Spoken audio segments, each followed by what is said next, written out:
শুভ সকাল বন্ধুরা। তো টিয়ার ডেলি লাইফস্টাইল চ্যানেলে নতুন আর একটা ভিডিওতে তোমাদের সবাইকে স্বাগত জানাই। আর হ্যাঁ, মানছি ভিডিওটা অনেক মাস বাদে বাদে আমি তোমাদের সাথে আমার ডেলি লাইফস্টাইল শেয়ার করি। কী করবো বলো, ইচ্ছে থাকলে উপায় নেই, ইচ্ছে করা হয়। যাই হোক, এই প্রচণ্ড গরমের মধ্যে আজকে সকালটা একটু অন্যরকম লাগছে, কেননা আজকে অন্যরকম লাগার মধ্যে হচ্ছে জ্যৈষ্ঠ মাস পড়ে গেছে। জ্যৈষ্ঠ মাসের আজকে হলো 9 কি 10 তারিখ হবে। আর এখন সকালবেলা টেম্পারেচার দেখাচ্ছে 31 ডিগ্রি। তো গরমের মধ্যে একটু ঠান্ডাটা আছে, কারণ হাওয়াটা দিচ্ছে। আর এই হাওয়ার মধ্যে সামনে দেখো আম গাছ। তো আমাদের ছোটোবেলায় দেখেছি কালবৈশাখী বা ঝড়ের সময় এইরকম আম গাছ দিয়ে আম পড়তে আর আম কুড়াতে, আমরাও কুড়িয়েছি। তো সেইটা আজকে দেখছিলাম। আর এই যে গাছটা একটাই পাকা আম দেখা যাচ্ছে। তো এই গাছটা পুরো পাকা আম, পুরো ভরে গেছিলো। তো এখানকার বাচ্চারা, ছেলে মেয়েরা সব কী করে গাছে উঠে আমগুলো সব পেরেছে। আজকে ওয়েদারটা বেশ ভালোও লাগছে সকাল সকাল। জানি না এটা বেলা হলে কতক্ষণ কী থাকবে। আজকে বাড়িতে আবার মিস্ত্রি আসবে ইলেকট্রনিক্সের জিনিসপত্রগুলো, সেগুলো ঠিক করতে। আর কালকে হয়তো এসিটা ইনস্টলেশন হয়ে যাবে। আর এসি চলে আসলো, আর এসি ঘরে ইনস্টলেশন হয়ে গেলে ঘরটা পুরো ঠান্ডাও হয়ে যাবে।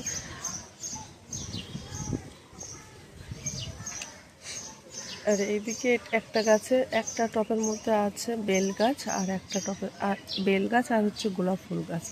এই গোলাপ ফুলটা একটু অন্যরকমভাবে বলি। যখন আমি বাইরে থেকে আসছিলাম, তো তখন দেখছি রাস্তাতে পড়ে আছে দুটো, ওই যেমন সবাইকে গিফট করে ফুল দিয়ে ফুলের ডাল, ঠিক তেমনভাবে দুটো ডাল পড়েছিল। তো কি মনে হয়েছে, ফুলের ডাল দুটো আমি নিয়ে চলে এসে আনার পরে বাড়িতে জল দিয়ে রেখে দিয়েছিলাম। তো জল দিয়ে রাখার পরে দেখছি দুটো গাছই ছিল। তো একটা গাছ মরে গেছে, আর একটা গাছে এত বড় হয়েছে। সঙ্গে দেখছি আর একটা তুলসী চারাও বেরিয়েছে। এদিকে অ্যালোভেরা গাছ আর নয়নতারা ফুল গাছ। নয়নতারা ফুল গাছ দুটো কেটে দিতে হবে, কারণ অনেক মাস হয়ে গেছে। আর এইটাতে থানকুনি গাছ লাগিয়ে রেখেছিল, সঙ্গে একটা দুটো অ্যালোভেরা গাছও আছে। যাই হোক, আজকে সারাদিনে টুকটাক তোমাদের সাথে জিনিসগুলো শেয়ার করব।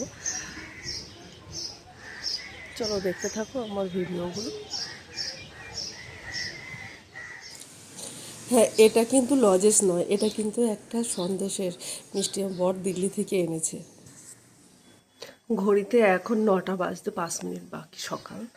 আর এই দিকে আমি ভাত বসিয়ে দিয়েছি, কারণ হচ্ছে আমার ও আজ অফিস যাবে।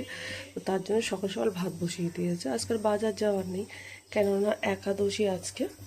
গতকাল লেগেছে, সকালবেলা ছাড়িয়ে গেছে, কিন্তু বৈষ্ণব মতে একাদশীটা হচ্ছে আজকে। তো সেখানে বাবা আর মা দুজনে একাদশী করে, তো বাবা আর মা দুজনে মঠে চলে যাবে। আর একাদশীর দিন সাধারণত আমরা সেদ্ধ ভাত করেই খাই। তো আজকে আর ভাবলাম এই গরমের মধ্যে সেদ্ধ ভাত আর করবো না। তো এই যে ভাত বসিয়ে দিয়েছে, ভাতটা ফুটে গেছে। আর এটার মধ্যে আলু সেদ্ধ করতে দিয়েছে, যেটা হচ্ছে শুধু শুকনো লঙ্কা দিয়ে আলুর চোখা করব। আর এটা হলো মুসুরির ডালটা ভিজিয়ে রেখেছি, আলুটা সেদ্ধ হয়ে গেলে ওইটা বসিয়ে দেবো। সিটিও পড়ে গেছে দেখতে দেখতে। 4 থেকে 5টা সিটি দেবো, তাহলে আলুগুলো খুব সুন্দরভাবে গলে যাবে। কেন ও আবার 10:30টার মধ্যে বেরিয়ে যাবে। আজকে একটু ভাতটা বসাতে দেরি হয়ে গেল। দুটো লঙ্কা দেবো ডালের মধ্যে, বেশি লঙ্কা দেবো না। আর যেহেতু একাদশীটা ছাড়িয়ে গেছে, তার জন্য দেখি ও দুটো ডিম এনেছি নিচ থেকে, দোকান থেকে।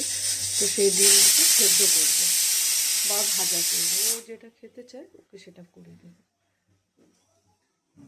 কাল রাতে ভাত করেছিলাম, তো তাই সেই কিছুটা ভাত জল দিয়ে রেখেছিলাম। তো এই ভাতটা সকালবেলা টক দই আর আম দিয়ে খাবো। সকালবেলা গরমের মধ্যে আর কিছু তেমন কিছু খেতে ভালো লাগছে না। তো সাধারণত আমি পান্তা খুব একটা খাই না। তো এই গরমের মধ্যে, প্রচণ্ড গরম তো, কাল সেদিন এসি এনেছি। তো এসি দুটো এখন ইনস্টলেশন করা এখনো হয়নি, যেহেতু বাড়িতে কিছুটা ওয়্যারের কাজ করতে হবে। কাল বিকেলবেলা বেরিয়েছিলাম বাবা আর আমি দুজনে, সেইগুলো কিনে এনেছি। আর দুটো এসি অলরেডি যেদিনকে বুক করেছি তার পরের দিন এসি দুটো ডেলিভারি হয়ে গেছে। চলো তোমাদেরকে দেখাই কী এসি নিয়েছে আর কাল কী কী জিনিসপত্রগুলো কিনে এনেছি। প্রচণ্ড গরম, এই গরমের মধ্যে না গ্রাম বাংলা করে কি আর গাছপালা আছে, যেমন মায়ের কাছে ফোন করলে বলে যে গরম পড়েছে কিন্তু অসুবিধা নেই, কেন চারিধারে পুরো সবুজ গাছ পুরো ভর্তি। ছোটোবেলায় খুব বিরক্ত হতাম যে এত গাছ এত গাছ এত গাছ, কিন্তু এখন রিয়েলাইজ করছি যে এত গাছ থাকা শরীরের পক্ষে কতটা ভালো। তো যাই হোক, যেখানে যেমন সেখানে তেমনভাবে করতে হবে। কোথায় গ্রাম বাংলা থেকে কোথায় শহরে চলে আসলাম। তো যাই হোক, আগে গ্রাম বাংলা ঘরে গাছপালা, আর এখন শহরের জায়গায় সেখানে হচ্ছে এসি। চলো তোমাদেরকে দেখাই কী কী। ভোল্টাসের দুটো এসি নিয়েছে, ভেবেছিলাম 1 টনের নেব, কিন্তু ওখানে গিয়ে এমনভাবে ওরা ম্যানিপুলেট করলো, বললো যে 1.5 টনের নিলে 1 টন আর 1.5 টনের প্রাইস একই আছে। তো যাই হোক, জানি না, শুনেছি ভালো, তবে এখন গরমের মধ্যে একটু ঘরটা ঠান্ডা হওয়া খুব প্রয়োজন আছে। আর এই জিনিসগুলো কালকে আমি আর বাবা দুজনে কিনে এনেছিলাম, কিছুটা সুইচ বোর্ড তার এইসবগুলো এনেছিলাম, তাতেই বিল হয়ে গেছে 7,000 টাকা। একটা এসি নিয়ে লাগাতে গেলে না তার প্রচুর খরচা, সেটা প্রথমে বুঝতে পারিনি, তবে এখনই বুঝতে পারছি। আবার ইনস্টলেশন করতে আসলে একটা এসির জন্য 3,000 টাকা করে দিতে হবে, প্লাস হচ্ছে এখন যে ওয়্যারের কাজগুলো করবে তাকে 1.5 থেকে 2,000 বা 2,500 টাকা তাকে দিতে হবে মিনিমাম। এমনি ঘরোয়া খরচা 10 থেকে 15,000-এর মধ্যে। এখন অবধি তো 7,000 টাকা বেরিয়ে গেছে, আর ওদিকে এসি যখন ডেলিভারি হয়েছিল তখন ওদেরকে টাকা দিতে হতো, তার মানে ওই 8,000 টাকা মতন এসে লেগেছে এসির টাকা বাদ দিয়ে। রান্নাঘরের মধ্যে পাখা আছে, কিন্তু পাখা থাকলে কী হবে, রান্না করার সময় যদি পাখা চালানো যায় না, গ্যাসটা না খুব কি লাফালাফি করে, ওই তখন আর গ্যাসটা খুব একটা জোরে হতে চায় না, রান্নাও দেরি হয়ে যায়। একটু কষ্ট ভোগ করে রান্নাটা ঝটপট করে নিয়ে তারপরে পাখাটা চালিয়ে দিয়ে বসে থাকবো। ওদিকে আলুটা সেদ্ধ হয়ে গেছে, ওইটা বার করে নিয়ে আমি এখন ডালটা সেদ্ধ করি। 4টে সিটি দিয়ে রেখে দিয়েছিলাম, আর আলুগুলো দেখো কত সুন্দরভাবে গলে গেছে। আর এদিকে ওই গরম জলে দিয়ে দিয়েছি এই ভিজানো ডালগুলো, এটা 2টো সিটি দিলে ডালটা পুরো সেদ্ধ হয়ে যাবে। ভাতটাও ফুটে গেছে, কিছুক্ষণ পর ভাতটা আবার গ্যাসটা ওপেন করে দিলে ভাতটা হয়ে যাবে। এই যে আলুর চোকাটা না কাঁচা লঙ্কা দিয়ে করবো না, করবো শুকনো লঙ্কা দিয়ে। কাল রাতের বেলা করেছিলাম শুকনো লঙ্কা দিয়ে আলুর চোখা, দারুণ হয়েছে খেতে। পেঁয়াজ দেওয়া যায়, কিন্তু আমি পেঁয়াজ ছাড়াই আজকেই করবো। সেদিন বেরিয়ে 2টো নাইটি এনেছিলাম, নাইটিগুলো খুব বড়, তো একটা নাইটি একদম কী বলে হাতা ঝুলটা মেরে পরা শুরু করে দিয়েছে। আর এই একটা নাইটি যেটা আজকে পরবো, তো এদিকে সেলাই করছিলাম, হঠাৎ করে এসে বাইরের দিকে তাকিয়ে দিকে মিস্ত্রি এসে, যে ঘরের যে এসির লাইনটা করবে তার জন্য। তো মিস্ত্রির মতন কাজবাজগুলো করছে, আর আমি এদিকে সেলাই টেলাইগুলো করে নিয়েছি। মিস্ত্রিটা সত্যি খুব ভালো, মিস্ত্রিটা পুরো নিজের মতন করে কাজটা করে দিচ্ছে, আর অনেক কথা বলছিল। তো যাই হোক, আমি এদিকে সকাল সকাল সকাল সকাল বলতে বাবা মা দুজন চলে গেছে মঠে, আর আমি এখন চলে যাব। বাবারা মঠ থেকে ওখান থেকে হসপিটালে চলে যাবে, আর আমি এখান থেকে খেয়ে দিয়ে বেরিয়ে পড়বো। একটা বাড়িতে মিস্ত্রি কাজ করলে না কি বলবো, সেই মিস্ত্রিটা সত্যি, এই মিস্ত্রিটা সত্যি খুবই ভালো মিস্ত্রি।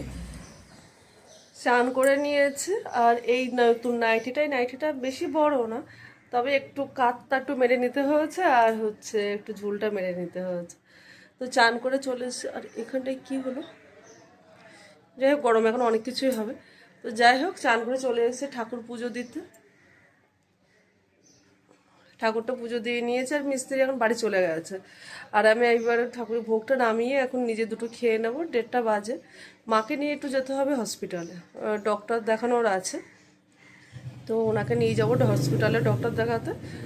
তো এখন রেডি হয়ে নেবো, 2টোর মধ্যে বেরোতে হবে, কেননা এখান থেকে রোদের মধ্যে বাসে করে আবার যেতে হবে অনেকটা দূর। তো যাই হোক, তো চলো ঠাকুরের ভোগটা নামিয়ে নিয়ে নিজে 2টো সেবা খেয়ে নিই।